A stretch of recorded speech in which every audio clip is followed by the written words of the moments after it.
అందరికీ నమస్కారం అమ్మా. ఈరోజు పప్పు తోటకూర వండుతున్నాను రండి. ముందుగా పప్పు కడిగి పెట్టానమ్మా. చింతపండు నానబెట్టానండి. ఉల్లిపాయలు కోసానండి, పచ్చిమిరపకాయలు కోసాను, తోటకూర కోసానండి. స్టవ్ వెలిగించానమ్మా. కందిపప్పు పొయ్యి మీద పెట్టాను.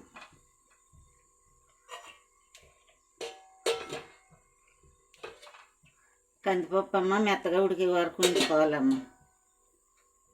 కందిపప్పు పొంగి వచ్చిందమ్మా. మూత ఇలా పక్క నుంచి ఉడికే వరకు ఉంచుకుందామండి. ఇలా ఉంటుంది. కిందేమో చూద్దాం రండి అమ్మ.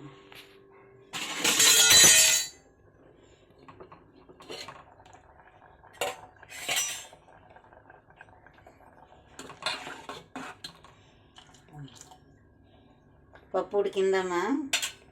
ఇప్పుడు వేసుకుంటే రెండు కలిపి ఉడుకుతాయమ్మా. అవి ఉల్లిపాయలు, పచ్చిమిరపకాయలు, ఇక తోటకూర.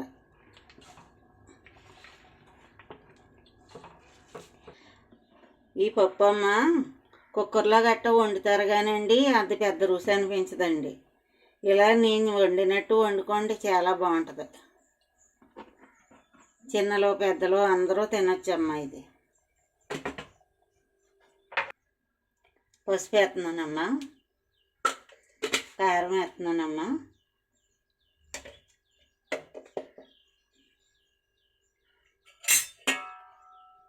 మూత పెట్టుకున్నమ్మా. ఒక పావు గంట సేపు ఉడుకుతాయండి. రెండు కలిపి ఉడికి చాలా బాగుంటుందండి. రైసం కదమ్మా, ఉడికిందేమో చూద్దాం.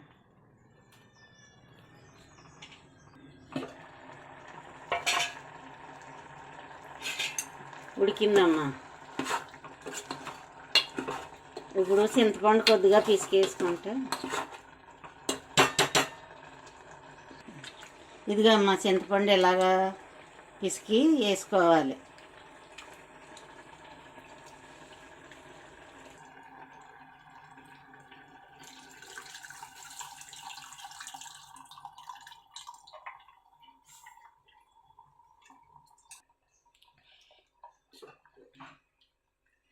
చింతపండు పులుసు వేసాం కదమ్మా. ఇంక ఇలా కలుపుకుని మళ్ళీ ఒక 5 నిమిషాలు మూత పెట్టుకుంటే అమ్మా ఉడికాక పోపు పెట్టుకోవచ్చు. పప్పు ఉడికిందేమో చూద్దామమ్మా.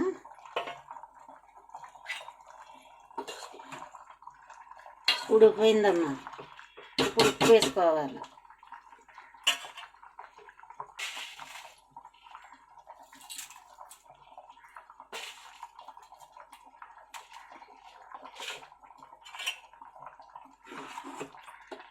ఉప్పు వేసాక అమ్మ కొంచెం ఇలా కలుపుకొని 1 నిమిషం మూత పెట్టుకుంటే అమ్మ పోపు పెట్టేసుకోవచ్చు.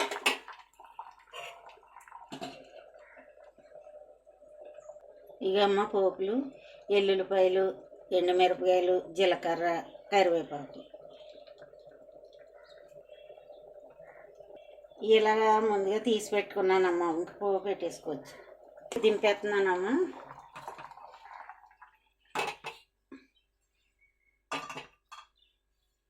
ఇక అమ్మ నూనె వేస్తున్నాను. గిన్నె వేడెక్కింది, నూనె వేస్తున్నాను.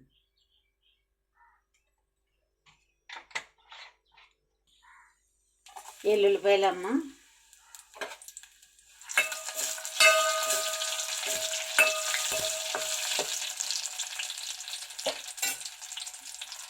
ఇంకా ఎండుమిరపకాయలు అన్నీ కలిపి వేసేసుకొచ్చాను.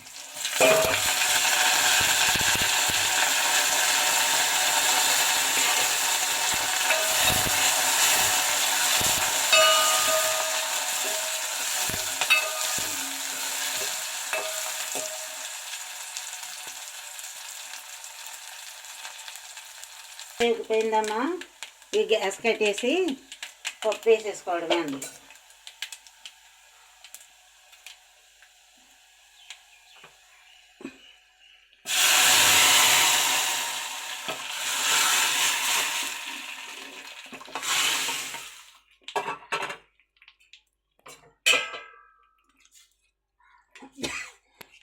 ఎంత గుమగుమలాడుతుందో చూడండి పప్పు. మీరు కూడా కుక్కర్లో గట్ట కాకుండా ఇలా వండుకుని చూడండి, చాలా బాగుంటుంది. తాలింపు ఏంటంటే కొంచెం ఇలాగా మూత పెట్టుకోండి. ఇదమ్మా ఈరోజు వీడియో. మీకు నచ్చినట్టయితే